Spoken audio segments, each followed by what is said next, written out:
Você já parou para pensar que tudo que a gente vê no nosso corpo, como a pele, a boca, o suor, começa em estruturas microscópicas invisíveis? Hoje você vai entender como o seu corpo funciona, do que você vê até o que você nunca viu.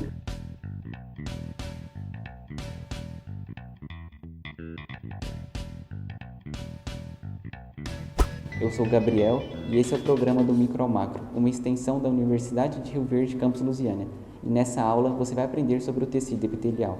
Então vamos começar pelo que a gente consegue ver. A pele te garante proteção, o intestino, o estômago garante absorção de nutrientes, as glândulas secretam suor e saliva.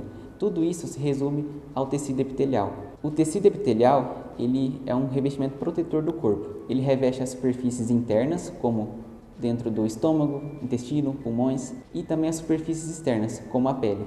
Ele também garante a absorção e a secreção nas glândulas. Partindo agora para uma visão mais microscópica, tem que os órgãos, eles também não são uma unidade estrutural, eles não são formados por uma coisa só, mas sim pela união de vários tecidos. E assim como os tecidos das nossas próprias roupas, esses tecidos eles vão se sobrepondo uns aos outros, se entrelaçando, e é isso então que vai formar a estrutura que a gente enxerga como órgão. A gente tem vários tecidos, o tecido epitelial, o tecido conjuntivo, o tecido muscular, e o que permite diferenciar cada um desses tecidos são justamente as células que os compõem, que daí a célula vai ser de fato a unidade estrutural do nosso corpo.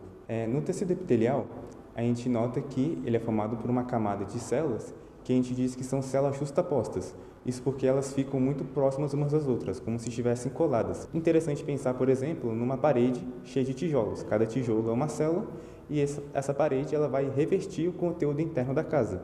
E é justamente o que o tecido epitelial faz, ele reveste os outros tecidos e as outras estruturas internas do nosso corpo.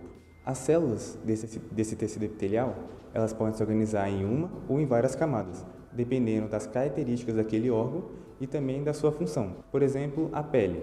Nossa pele está constantemente submetida a agentes agressores. Pode ser uma perfuração, um corte, uma abrasão, os próprios micro-organismos, altas temperaturas. Então, se a gente pensar, se fosse uma única camada de células, ela seria facilmente rompida e isso então acabaria lesando os outros tecidos. Por isso então que o tecido epitelial da nossa pele, que é o chamado epiderme, ele se organiza em várias camadas de células, que a gente chama de tecido epitelial estratificado. Então, é como se fosse uma parede de tijolos bastante grossa para justamente proteger os conteúdos internos do nosso corpo. Pensando, por exemplo, no nosso intestino. O nosso intestino está dentro do nosso corpo, então ele já tem várias estruturas protegendo ele e, além disso, não está muito sujeito a cortes, a micro-organismos, a lesões. Então, não tem porquê o tecido epitelial dele se organizar em várias camadas. Além disso, pensando na questão funcional, o nosso intestino tem a função de absorver os nutrientes. Se houvessem várias camadas de células, esses nutrientes teriam muita dificuldade de atravessar essas camadas e cair na nossa circulação sanguínea. Então, ele se organiza em uma única camada de células, que a gente chama de tecido epitelial simples. Então, nesse corte de dedo de pé, a gente consegue exemplificar o tecido epitelial da pele, conhecido como epiderme.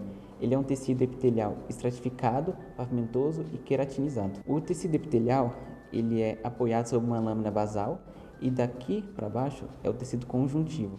Ele é um tecido com muita matriz, então as células não são justapostas. Então a gente consegue ver as células justapostas e em várias camadas. Aqui a gente consegue ver a queratina, não creatina, que é a última camada da pele.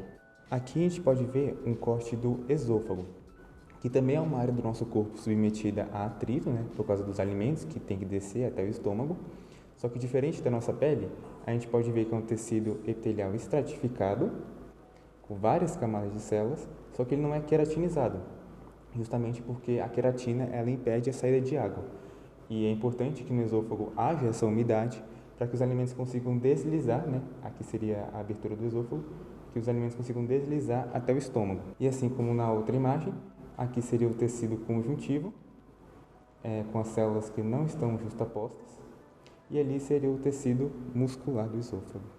Nesse corte aqui a gente pode ver o duodeno, que é a primeira parte do intestino delgado.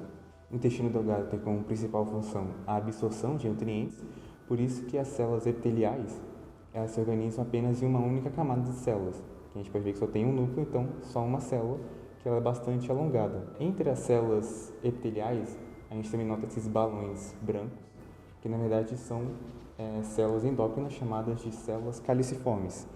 A função delas é secretar o muco, que tem uma composição gordurosa, por isso que ele fica esbranquiçado, e a função dele é proteger a mucosa do duodeno de impactos. Então é isso, pessoal. Esse primeiro vídeo foi só para mostrar que aquilo que nós vemos no mundo externo sempre vem de algo microscópico, sempre tem algo por trás. E essa é justamente a beleza da histologia, é enxergar aquilo que estava invisível aos nossos olhos. Nos próximos vídeos nós vamos abordar mais especificamente sobre o tecido epitelial de revestimento e sobre as glândulas. Se tiver gostado, acesse o card para acessar os próximos vídeos e deixe o like. Não se esqueça também, se tiver alguma dúvida, pode deixar nos comentários que nós vamos respondê-lo. Compartilhe, se inscreva e até o próximo vídeo.